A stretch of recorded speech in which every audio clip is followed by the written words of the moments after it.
Public ये सब जानती है, काय पब्लिक जानते, तर त्या पब्लिकला तुम्ही माझ्या तोंडातून आणखी जाणून घेऊ नका, काय बोलतो मी, बरोबर आहे ना. तर जे वन खात्याशी संबंधित आहेत किंवा प्रशासनाच्या लोकांच्या अडचणी, हे ज्याच्यातून कुठेतरी ब्रेकिंग न्यूज होईल ना, अशा प्रकारचा काय प्रश्न विचारू नका. नाही ते मला त्याला बोला बोला बोला. आज जनता दरबार आहे, आज जनता दरबार घेत आहे ठाण्यामध्ये. पुन्हा एकदा अनेक लोक आलेले आहेत, वेगवेगळ्या समस्या मांडल्या. तर पहिलाच जो विषय होता तो TDR संदर्भातला होता, वन विभागाचा. त्यांचं काय म्हणणं होतं आणि आपण काय आश्वासन दिलं? हे बघा, बाब अशी आहे की हा जो TDRचा घोटाळा झाला असं लोकांचं म्हणणं आहे, किंवा या लोकशाही न्यूजवर तर जोरदार चालली होती. तिथे फोटो माझा लावला होता, जसं की हा TDR घोटाळा गणेश नाईकनेच केलाय. डायाभाई आणि कंपनी या लोकांनी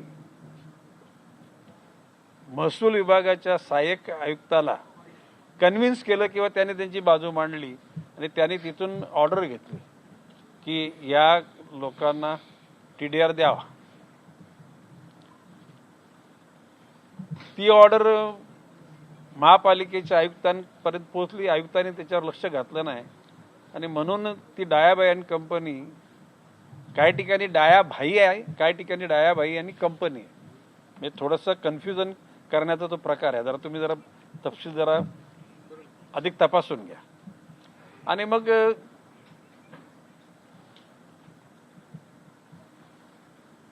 मुंबई हायकोर्टाने निर्णय दिला की यांना TDR देण्यात यावा आणि ती ऑर्डर सुद्धा माननीय आयुक्तांकडे त्याने आणली.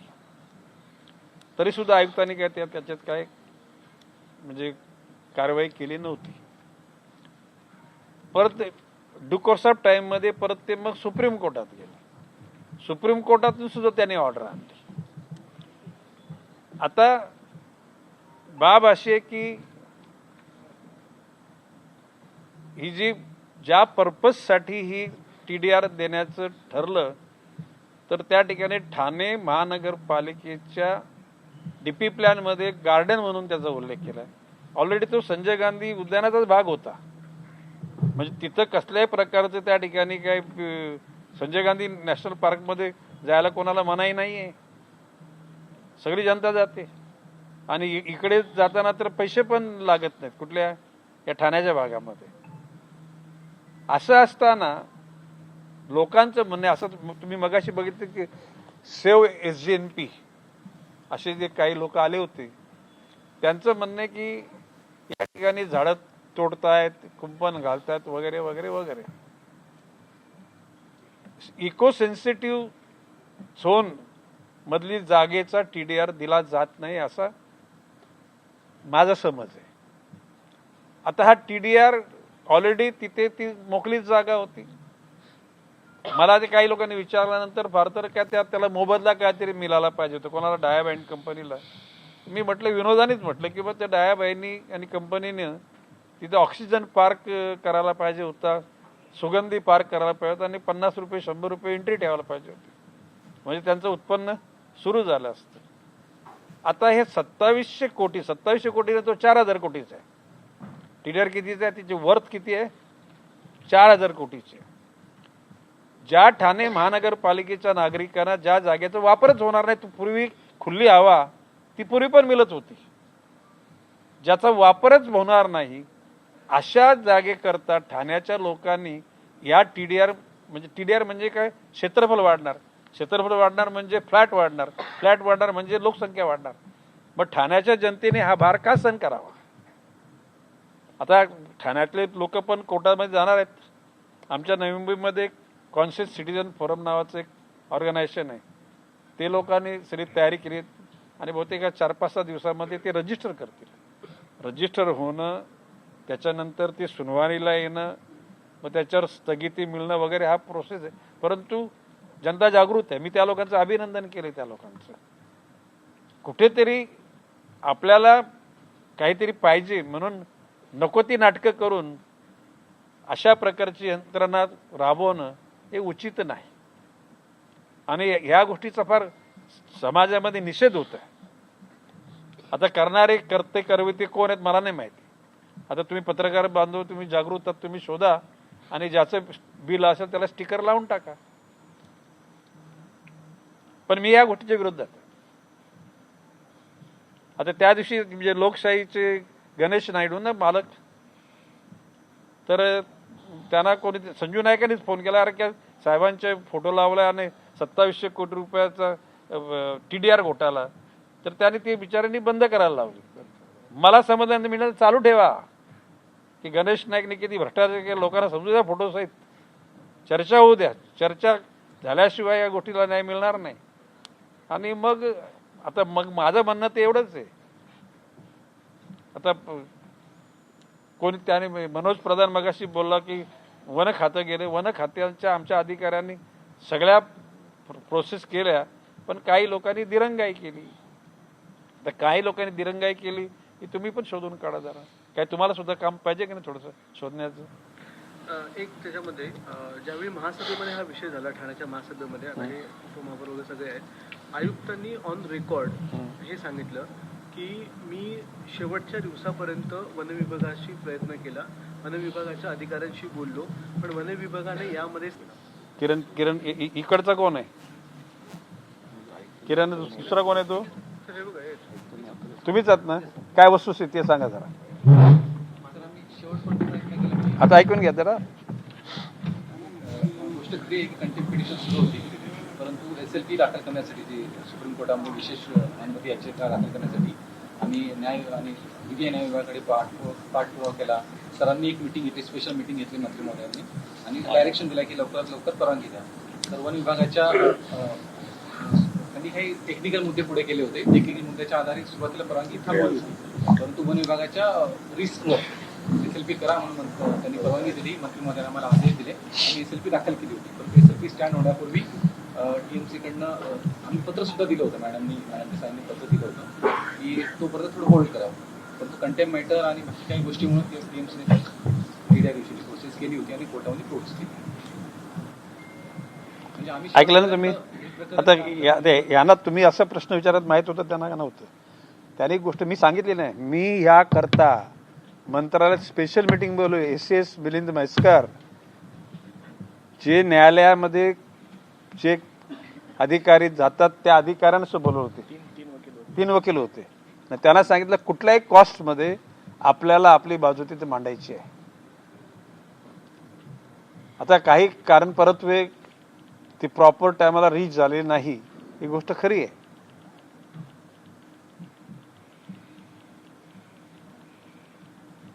नंतर आता बाब अशी आहे की उद्याला आत्ता जरी वन विभागाची जर गेली ना तर त्याच बेंच समोर जाईल. कोणासमोर? आणि ते न्यायालयात नाही, चेंबरमध्ये निवाळा देऊन टाकतील. त्याच बेंच समोर जाईल. मग एका माणसाने एक जी स्टेटमेंट केली तो परत बदलेल का स्वतःची स्टेटमेंट? नाही बदलणार.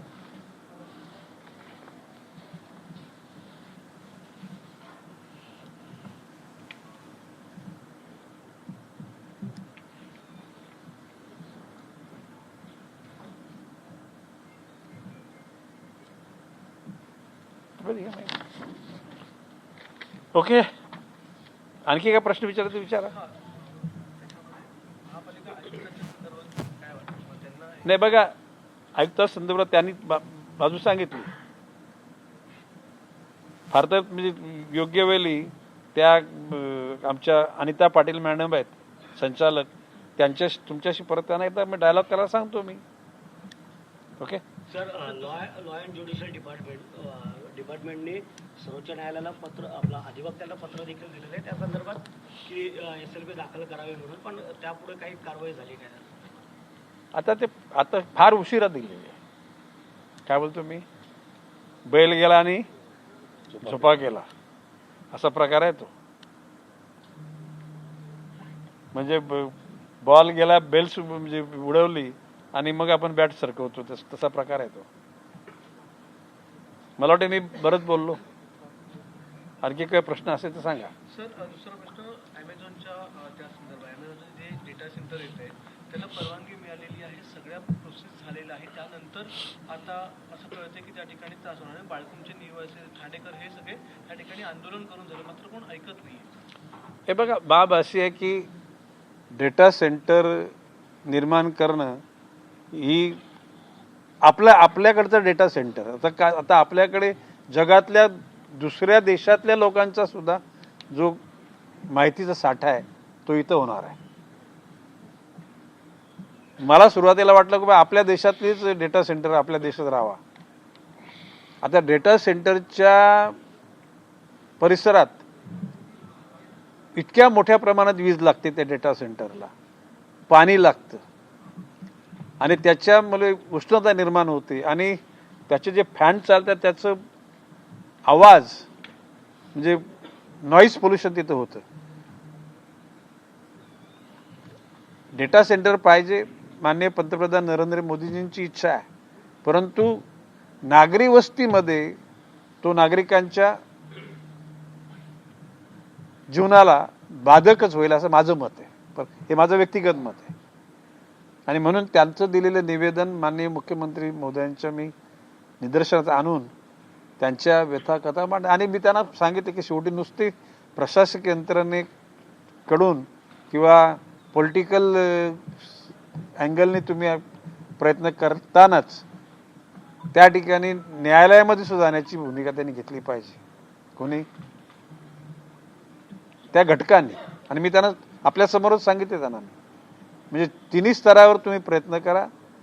न्यायालयाला निश्चितपणे जर एअर पोल्युशन आणि नॉईज पोल्युशन त्याच्यामुळे जर का त्या ठिकाणी लोकांच्या जीवनावर परिणाम होणार असेल तर माननीय न्यायालय त्याला निश्चितपणे लोकांना प्रतिसाद देईल. ठाण्यातला एक तिसरा विषय आहे नागरिकांच्या विरोधाचा, तो म्हणजे रिंग मेट्रोचा. रिंग मेट्रोला अनेक नागरिकांचा, अनेक संस्थांचा विरोध आहे. इव्हन अभय ओक किंवा अनिल काकोडकर यासारखे जे मोठे प्रतिष्ठित व्यक्ती आहेत त्यांनी देखील सांगितलेलं आहे की याऐवजी 500 कोटी खर्च करा त्या 12,000 कोटींच्या ऐवजी आणि चांगले रस्ते बनवा, ते चांगले होईल. नाही, रिंग मेट्रोमुळे ऑलरेडी प्रॉब्लेम होतो नागरिक. प्रॅक्टिकली रिंग मेट्रोचं काय स्ट्रक्चर आहे याचा मी अभ्यासच नाही केला. मी जर तो अभ्यास करेन मी आणि मग नंतर आपल्याला त्याच्यावर भाष्य बोलेन की आता मी अभ्यास न करता त्या ठिकाणी भाष्य करणं उचित होणार नाही. ठाणे महानगरपालिकेमध्ये देखील आता करवाढीचा प्रस्ताव मंजूर केला आहे. आता त्याने आमच्या लोकांनी तुम्ही विरोध केले म्हणजे त्या ठाणे महापालिकेचा मला कशाला प्रश्न विचारला आहेत ना, ते आमचे जिल्हाध्यक्ष आहेत, उपमहापौर आहेत. मुद्रांक शुल्क तुम्ही लावताय प्रॉपर्टीवर, तर हस्तांतरण शुल्क महापालिकेचा विषय येतो कुठून? बरोबर आहे. कसला संबंध? तुम्ही फक्त टॅक्स ट्रान्सफर करता, त्याच्याकरता तुम्ही 50,000 रुपये घेणार 1 कोटीच्या मालमत्तेला, पूर्णपणे चुकीचं असेल. ओके बंधूंनो, मित्र पक्ष म्हणून सोबत आहात, सत्तेमध्ये सोबत आहात, तरी देखील नगरसेवकांचा असा आरोप होतोय की आम्हाला न सांगता हा विषय तुम्ही रेटून नेलेला आहे. पण मित्र पक्ष म्हणून तुमचं काय? आता ते प्रश्न तुम्ही यांना खाजगी नंतर विचारा ना बाळांनो. एक अजून एक प्रश्न विचारायचा वाटतो. गेले अनेक कार्यक्रम झाले आणि अनेक कार्यक्रमांमध्ये ज्या ठिकाणी शिवसेनेच्या मंत्र्यांचे किंवा शिवसेनेचे कार्यक्रम होते त्या ठिकाणी भाजपचे मंत्री किंवा भाजपचे आमदार उपस्थित नसतात किंवा त्यांना निमंत्रणच नसतं. दुसरीकडे भाजपचे कार्यक्रम असतील त्या ठिकाणी शिवसेनेचे मंत्री किंवा आमदार उपस्थित नसतात. हे जे ठाणे जिल्ह्यात जे गेल्या 5-6 कार्यक्रमांमध्ये झालेलं आहे त्याबद्दल काय वाटतं? हे वितुष्ट का नेमकं निर्माण झालं? नाही म्हणजे मला ज्या ठिकाणी बोलवलं तर म्हणजे सन्मानानं ॲज पर प्रोटोकॉल मी गेलेलो आहे. आता कोणी का नाही गेलं मला नाही माहिती. परिवहन मंत्र्यांचा काल कार्यक्रम झाला, त्यात तुम्हाला निमंत्रण होतं पण आपण नव्हतं. कुठे कार्यक्रम झाला? इथेच गडकरीमध्ये. कसला कार्यक्रम होत होता? नाही माझं मला आमंत्रण आलं होतं. मला आलं होतं का? नाही. म्हणजे निमंत्रण पत्रिकेमध्ये नाव आहे म्हणजे याचा अर्थ काय आमंत्रण पोचतं असं नाहीये. आता हे आम्ही माझे दोन्ही पी आहेत, माझे ओएसडी आहेत, आम्हाला आमंत्रण नाही आलं. आणि दुसरे ठीक आहे, तर तो उत्तर भारतीयांचा तो काय रिक्षाचा काय म्हणजे त्यांना प्रशिस्त पद्धत देण्याचा ना, ठीक आहे, ते ठीक आहे. प्रोटोकॉल प्रमाणे सगळ्यांची नावं टाकावं लागतात, ऐकला का? आणि मला आमंत्रण, माझा राग पण नाही आणि मला काय ते मी तक्रार पण नाही करत. हे होतं असं कधी कधी, पण वितुष्ट काहीच अजिबात. हे बघा, प्रश्न असं की शेवटी मान सन्मानाच्या गोष्टी करून वादविवाद उडवण्यापेक्षा समाजाकरता आपल्याला काम करायचं म्हणून काम केलं पाहिजे. आमचा तो कार्यक्रम झाला, आनंद आहे. ओके, नमस्ते.